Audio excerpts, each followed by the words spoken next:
Hello students, આપણે ગઈ વખતે જે શીખ્યા હતા એનું આપણે આગળનો પાર્ટ લઈએ કે સાયન્સ એન્ડ રિસર્ચ.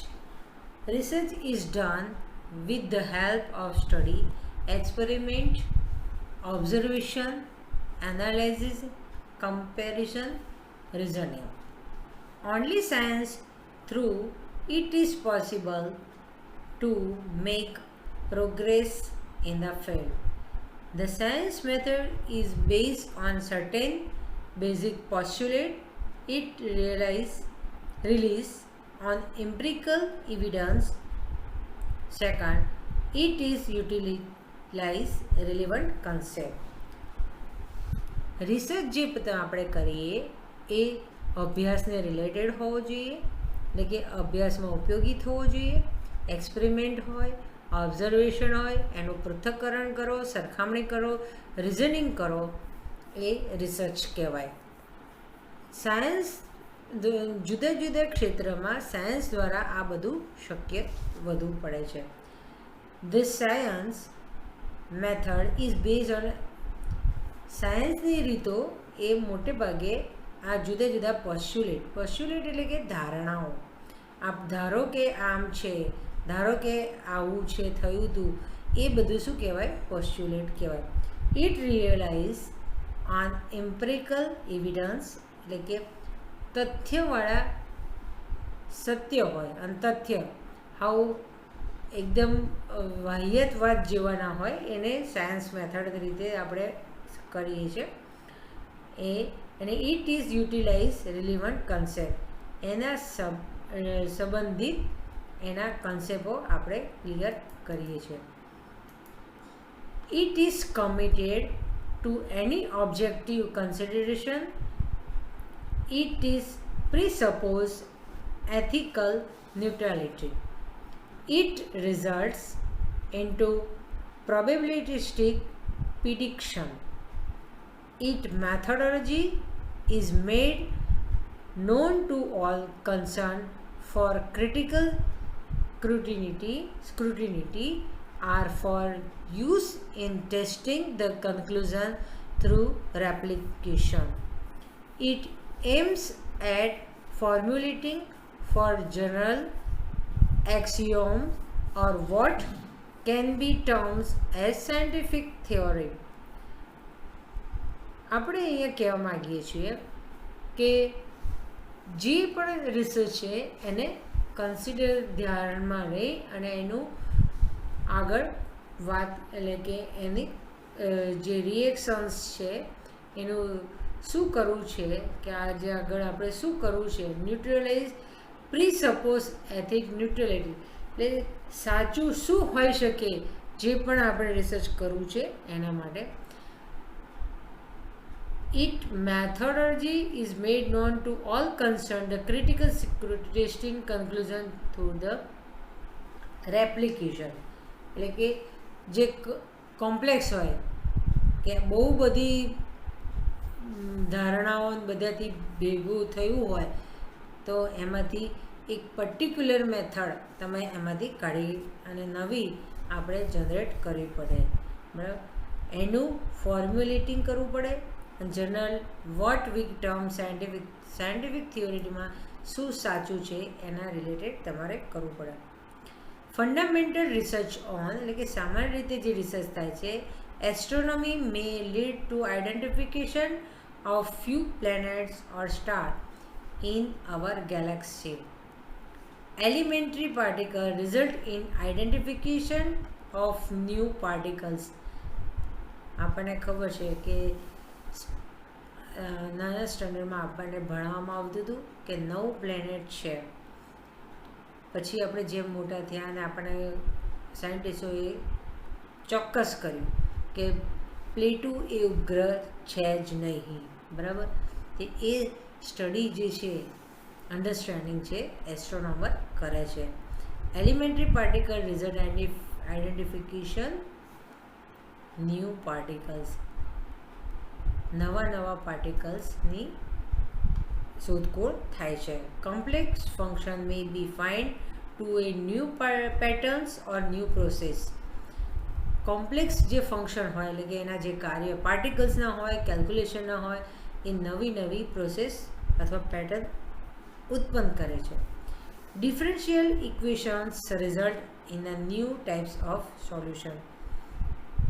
ખબર જ છે કે ડિફરન્શિયલ ઇક્વેશન્સ જે નવા નવા સોલ્યુશન્સ એના નીકળે છે. Chemical reactions lead to develop of few compound, new property of chemicals, mechanism of chemicals reactions etc. કેમિસ્ટ્રીમાં જે રિએક્શન્સ કરી અને નવા નવા કમ્પાઉન્ડ આપણે ડેવલપ કરીએ છીએ, એની લાક્ષણિકતા શું છે, એની નવી નવી કેમિકલની રિએક્શન શું છે વગેરે આપણે ફાઇન્ડ કરીએ છીએ. Medical chemistry leads to an understanding of physiology, action of various chemicals and drugs. Medical જે કેમિસ્ટ્રી છે એટલે કે આપણે દવાઓ છે, નવી નવી શોધખોળ એ એના રિલેટેડ કેમિકલ્સના રિલેટેડ એને નવી નવી દવાઓનું કે આપણે બને એ માટેનું ધ્યાન રાખે છે. અત્યારે જરૂરી છે આપણે COVID-19ની એની વેક્સિનની, તો એને રિલેટેડ પછી એ જ વસ્તુ અહીંયા આગળ કહેવા માગીએ છીએ. Structure, content and functioning of various part of human being helps us identify the base of certain disease.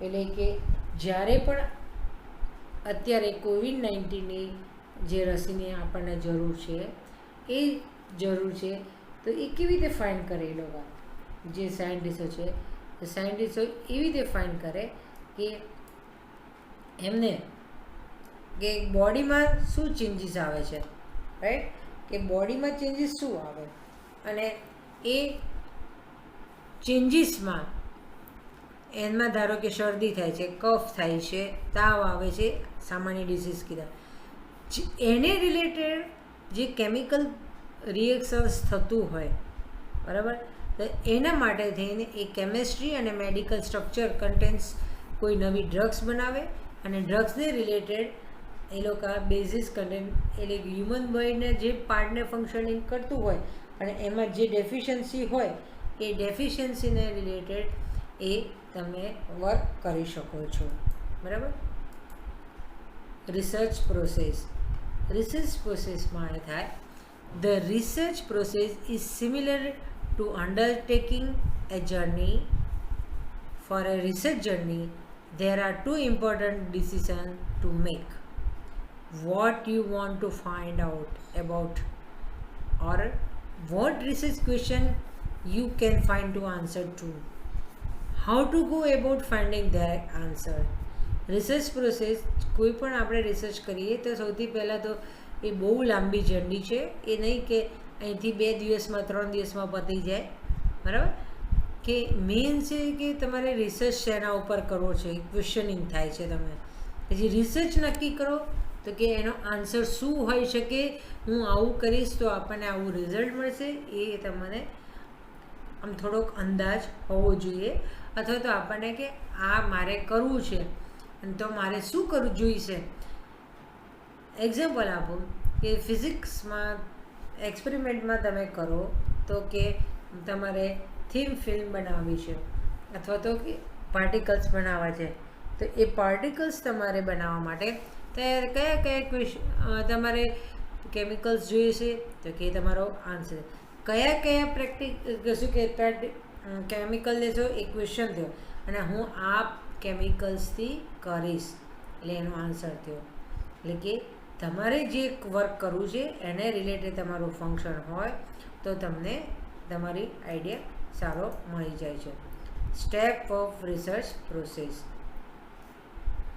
જે પ્રોસેસ છે રિસર્ચ માટેની તો કે ફોર્મ્યુલેટિંગ of research problem.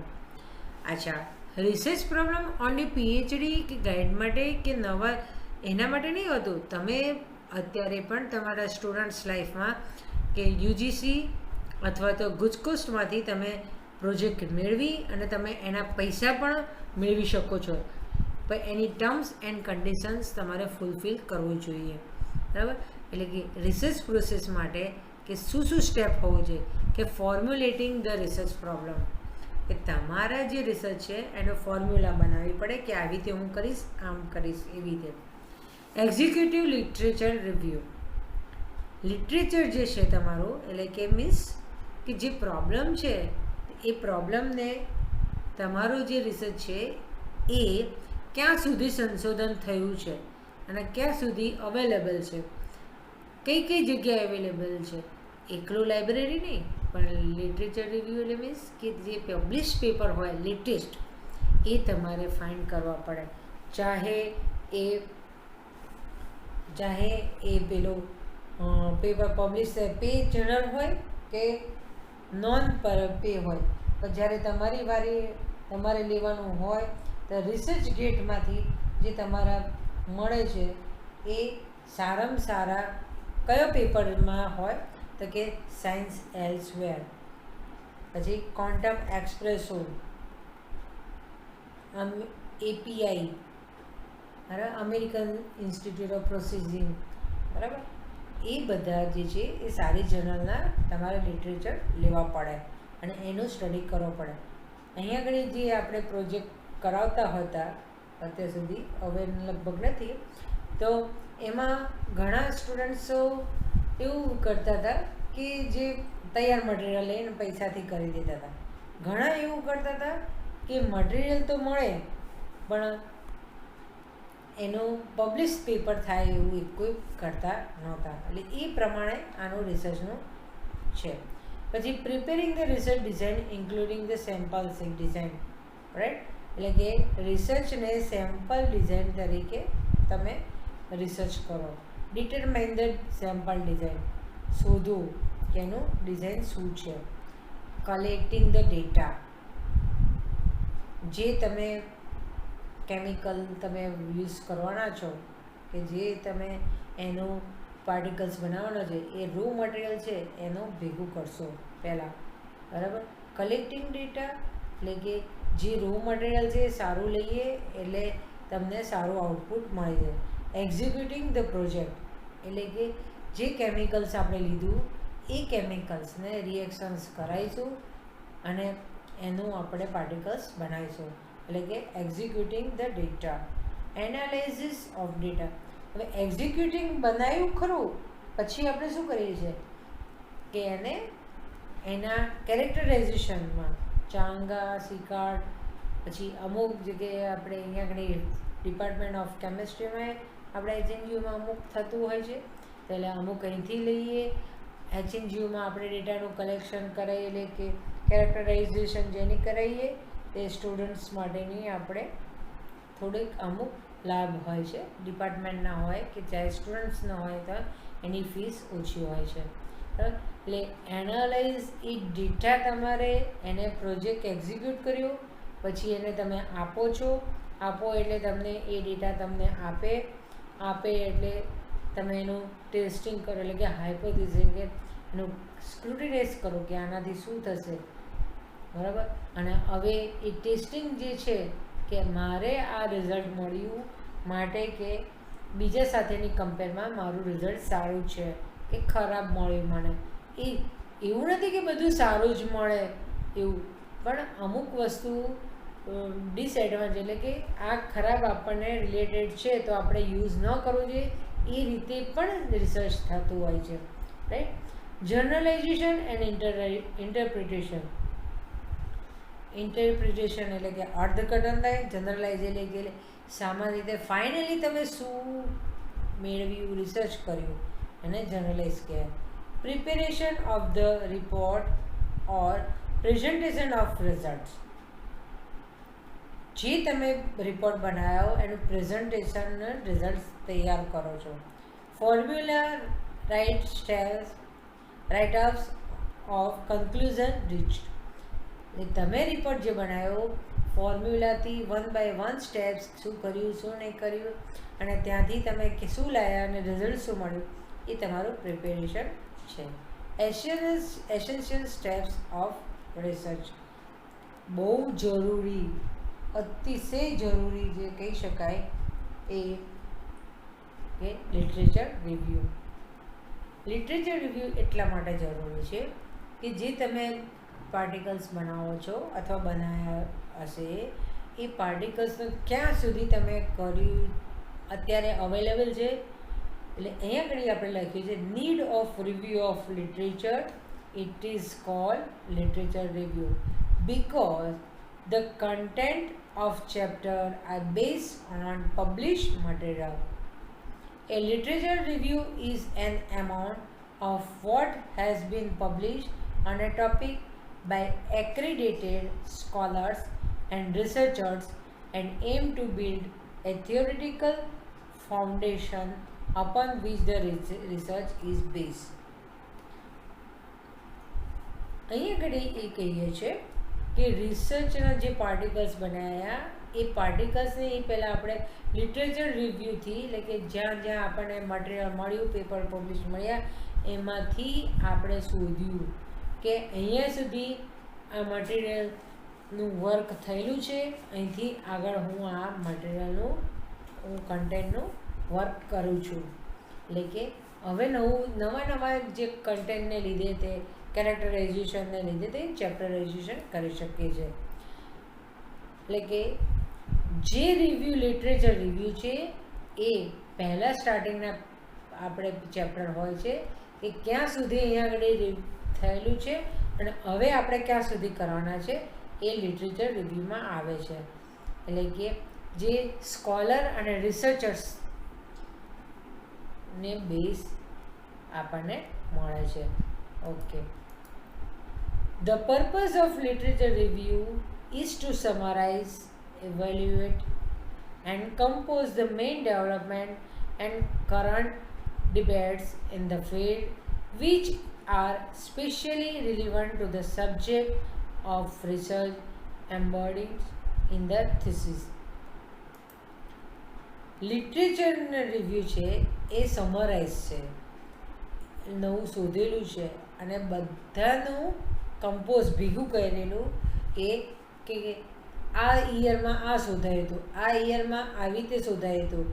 Yearly wise લખો યા જે પ્રમાણે શોધ થઈ હતી એ પ્રમાણે એની કેરેક્ટરાઇઝેશન એટલે કે મીન્સ કે એનું ચેપ્ટરનું જે સ્ટાર્ટિંગ છે લિટરેચર રિવ્યૂ એ એવી રીતે આવે છે. Literature review should also aim at and ways to address this issue with the present research program. જે મેં હાલ જણાવ્યું આ લિટરેચર રિવ્યૂ છે એ પ્રેઝન્ટ રિવ્યૂનું એટલે કે રિસર્ચ છે, ઇસ્યુ છે એને રિલેટેડ છે. એટલે કે જૂના અને નવાનું કનેક્શન અત્યાર સુધી શોધાયું અને નવાનું શોધાયેલું એ લિટરેચર રિવ્યૂ એ દર્શાવે છે. In writing the literature review, your purpose is to convey to your reader what knowledge and idea have been established on the topic and what their strength and weakness are. જ્યારે પણ તમે literature review લખો છો એનું main છે કે જો પહેલાં શોધાયેલું હોય એમાંથી આ વસ્તુ ખોટી પણ હોઈ શકે અથવા એનું સુધારો પણ હોઈ શકે. બરાબર. તો એ સ્ટ્રેન્થ એટલે કે એને મજબૂત અને વીકનેસ આ એમાં વીકનેસ શું હતી કાં તો કે આપણામાં શું વીકનેસ છે, આપણામાં એના કરતાં શું સારું છે એ તમે લિટરેચર રિવ્યૂ દ્વારા દર્શાવી શકો છો. As a piece of writing the literature review must be defined by guiding concept.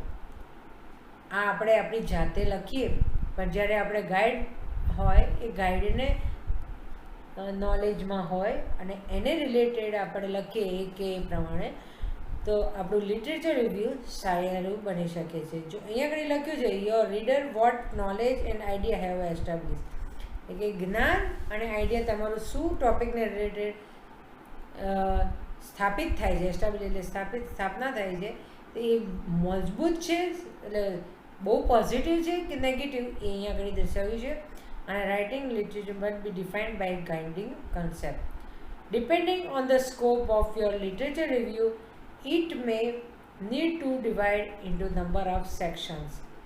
તમે જે લિટરેચર રિવ્યૂ છે એ કોને રિલેટેડ કરો છો એ અહીંયા આગળ જુદા જુદા સ્ટેપ્સમાં એટલે સેક્શન કે આને રિલેટેડ છે, ઇલેક્ટ્રિક ફિલ્ડને રિલેટેડ છે, ચુંબકીય ક્ષેત્રને રિલેટેડ, એટલે કે ટાઈપ્સ તમે લિટરેચર રિવ્યૂથી તમે જણાવી શકો છો. Okay, ideally if you have been keeping up with literature over the course of your research and if you have made notes about important paper, you have already have much hard work done. જ્યારે પણ તમે વધુ ને વધુ literature રિવ્યૂમાં study કરો છો, તમને એના ઉપરથી તમારું રિસર્ચ કેટલું આગળ વધારવું, કેટલું સારું કરવું એ હાર્ડવર્કથી તમે જાણી શકો છો અને એના પેપર પણ પબ્લિશ કરે છો. If you have summarise those paper then you have sum good starting point of review. જો તમે એને સ્ટેપ બાય સ્ટેપ સમરાઇઝ કરીને સારામાં સારું રિવ્યૂ તમે લખી શકો છો, એનો મતલબ કે તમને તમારા રિસર્ચમાં પૂરેપૂરું જ્ઞાન છે અને વધુ ખ્યાલ છે. A critical review of available solutions to the problem that was addressed and identifying the knowledge gaps in the current literature would establish benchmark against which the contribution of the study can be assessed. અહીંયા ઘડી કહેવા માગીએ છીએ કે critical review available એટલે કે જ્યાં પણ સોલ્યુશન આપણને ક્રિટિકલ લાગે કે આ બહુ જ કોમ્પ્લિકેટેડ આવ્યો છે, તો એને આપણો આન્સર છે કે ખબર નથી પડતી કે આ શું થયું છે અને કેવી થાય, તો એને આપણે જે જાણીતા અને વેલ નોટ એના ઉપર નોલેજ ધરાવતા હોય એમની ગાઈડલાઇન્સ લઈ, એમનું કરંટ લિટરેચરનું જ્ઞાન લઈ અને આપણે આપણી સ્ટડી છે એ આપણે આગળ વધારી શકીએ છીએ. Therefore, the most recent informations relating to the field of study has to be presented. આનાથી આપણે જે રિસન્ટ એટલે અત્યારનો ઇન્ફોર્મેશનની જે છે એ related to the present study, એટલે આપણે શોધેલું જે રિસર્ચ છે અને જૂનું રિસર્ચ છે એને રિલેટ કરી શકીએ છીએ, એટલે કે ચેઇન બનાવી શકીએ છીએ. તો અહીંયા સુધી હતો, અહીંયાથી હું આગળ લઈ ગયા અને અહીંયા ઘડીથી આપણે આ સ્ટડી કરીએ છીએ. Good research is systematic, logical, empirical and reliable. સારામાં સારું રિસર્ચ કોને કહેવાય? એ જે સિસ્ટમેટિક છે, બરાબર. સિસ્ટમ ના હોય તો પછી એ એમને કે અહીંથી અહીંયા લીધું, અહીંથી અહીંયા લઈ લીધું, ભેગું કરી દીધું, એ ગુડ રિસર્ચ ના કહેવાય. લોજિકલી એટલે કે જો તમારું એનું લોજિક સારું હોય, એટલે લોજિક એટલે કે તમને થશે કે અહીંયા સાયન્સમાં વળી લોજિક ક્યાં આવે. હું તમને એક્ઝામ્પલ આપું જે અત્યાર સુધી આપતી હતી કે IC 741માં આપણે બેન્ડવિડ્થ શોધવાનો પ્રેક્ટિકલ કેરેક્ટરાઇઝેશન કરીએ છીએ. લોજિકલી શું હોય? ફ્રીક્વન્સી રિસ્પોન્સ, ફ્રીક્વન્સી બદલીને આઉટપુટ આપણે મેઝર કરીએ છીએ અને એને રિલેટેડ આપણે આઉટપુટ મેળવીએ છીએ. એ મેળવી બરાબર, એની જગ્યાએ હું શું કરું, પેલું જે ઇનપુટ ઇમ્પિડન્સ મેળવવાનો અને આઉટપુટ ઇમ્પિડન્સ મેળવવાનો એ પ્રેક્ટિકલ કરું તો એ ક્યાં રિલેટેડ આવે? લોજિકલી રાઈટ કહેવાય? ના. મારે બેન્ડવિડ્થ શોધવી છે તો ઇમ્પિડન્સ ક્યાંથી લેવાનું? મારે ઇમ્પિડન્સની તો જરૂર નહીં, એમાં નથી મારે, એટલે લોજિકલી રોંગ કહેવાય. એટલે કે લોજિકલી સિસ્ટમેટિક હોવું જોઈએ. એમ્પિરિકલ એટલે કે કંઈ પણ તારણ નીકળે એવું, અને રિલાયેબલ એટલે કે એનું આઉટપુટ ચોક્કસ અને વ્યવસ્થિત જ હોવું જોઈએ કે એના દ્વારા તમે એ કરી શકો. ના કે આના દ્વારા આપણે આ સારું મેળવી શકીએ છીએ. Source of research problem. Research problem તો ઘણા છે. Research in a social science revolved around 4 PS એટલે કે problem source. Problem people a group of individuals જુદા જુદા ગ્રુપના બનેલા હોય છે. Problems examine the existence of certain issue or problems relating to their lives to asserted attitude of a group of people toward an issue. Program to evaluate the effectiveness of an intervention. અહીંયા ઘડી આપણે જણાવીએ છીએ કે research problem છે, એટલે કે રિસર્ચર્સને કયા કયા પ્રોબ્લેમ હોઈ શકે. જો એને સ્ટડી એનું રહેવાનું એ જ જગ્યાએ ના હોય, પણ સવારમાંથી વહેલો 12 કલાકનો કે 14 કલાકનો જ્યારે એક પાર્ટિકલ્સ બને તો એને દિવસ રાત મહેનત કરવી પડે. એટલે આખો દિવસ એક દિવસ સરખો પાર્ટિકલ બન્યો, ના બન્યો તો બીજે દિવસ પાર્ટિકલ, એ 12 કલાક જો કામ કરવાનું હોય તો એને જો ત્યાં આગળ સ્ટડી રહેવા ના મળે, ત્યાં આગળ બરાબર રિસર્ચ ફેલોશિપમાં કે એનું રેસિડન્સી રહેવા માટે ના મળે, તો રિલેટિવ પ્રોબ્લેમ ધેર લીવ્સ એટલે કે રહેવા માટે અપડાઉન કરતો હોય તો 8 વાગ્યામાં તો ક્યાંથી આવી શકવાનો. અને અહીંયા આગળ એવું કીધું હોય ડિપાર્ટમેન્ટ કે જ્યાં આગળ રિસર્ચ કરતો હોય ત્યાં કે તમારે 8 થી 8 જ કામ કરવાનું, બાકી કામ કરવાનું નથી. તો પછી શું કરશો? તો પછી તે કે પેલો આવે બહારગામથી આવે તો 10-12 વાગે આવે, પછી ક્યાં 8 કલાક થાય તો 8 કલાક પૂરો ના થાય, તો કે એનો વર્ક કન્ટિન્યુ ના થાય. એટલે કે રિલેટિંગ રહેવા માટે પછી એને પાર્ટિકલ્સ તો બનાવી દીધા, ચલો એને રહેવાની એ જગ્યાને વ્યવસ્થા કરી દીધી, પાર્ટિકલ્સ બનાવ્યા પછી કે હવે શું કરવાનું એને ખબર જ નથી.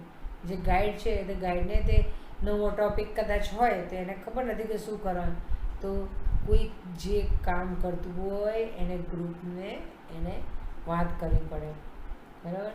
વાત કરે પછી એ ગ્રુપને એની કન્વિનિયન્સી ઉપર તમારે વર્ક કરવું પડે. તમારી કન્વિનિયન્સી ના ચાલે, એમની એટલે એ રિસર્ચનો પ્રોબ્લેમ છે જ, બરાબર. પછી તમને કે અહીંયા આગળ આપો અને આવી રીતે કરો અને આ તમારે સહી કરી આવો પેપર્સમાં ને વોટેવર, પેમેન્ટ કરો, પેમેન્ટ ના હોય, ઘણા બધા ઇસ્યુઝ હોય, ઇફેક્ટિવનેસ, બરાબર. એટલે આવી રીતે રિસર્ચ પ્રોબ્લેમને જુદા જુદા પ્રોબ્લેમ્સ ક્રિએટ થાય છે. હવે આપણે રિસર્ચ રિપોર્ટ વિશે વાત કરીએ.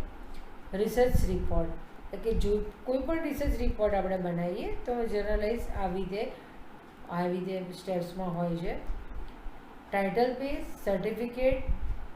ટાઇટલ પેજ એટલે ખબર જ હશે કે ટાઇટલ આના દરેક વિશે આપણે લઈશું જ. ટાઇટલ પેજ, સર્ટિફિકેટ, ડિક્લેરેશન એટલે કે જેની પદવી લેવાની છે એ. સર્ટિફિકેટ એટલે કે હું સર્ટિફાઈ ગાઈડ હોય એ સર્ટિફાઈ આપે કે આ સ્ટુડન્ટે મારી અંડરમાં ફૂલફિલ થાય એવું વર્ક કરેલું છે, એ સર્ટિફિકેટ હોય. ડિક્લેરેશન એટલે કે આને PhD કે MSc પ્રોજેક્ટના મેં કામ કરાયું છે, એ બહુ શું સારું છે અને કોઈ રિલેટેડ નથી. એકનોલેજમેન્ટ એટલે કે તમને કોઈ જેણે મદદ કરી એનો આભાર માની શકો. લિસ્ટ ઓફ ટેબલ્સનું કરો, ફિગર્સનું કરો. એબ્રિવિએશન એના વિશે લખો. Tables and contents.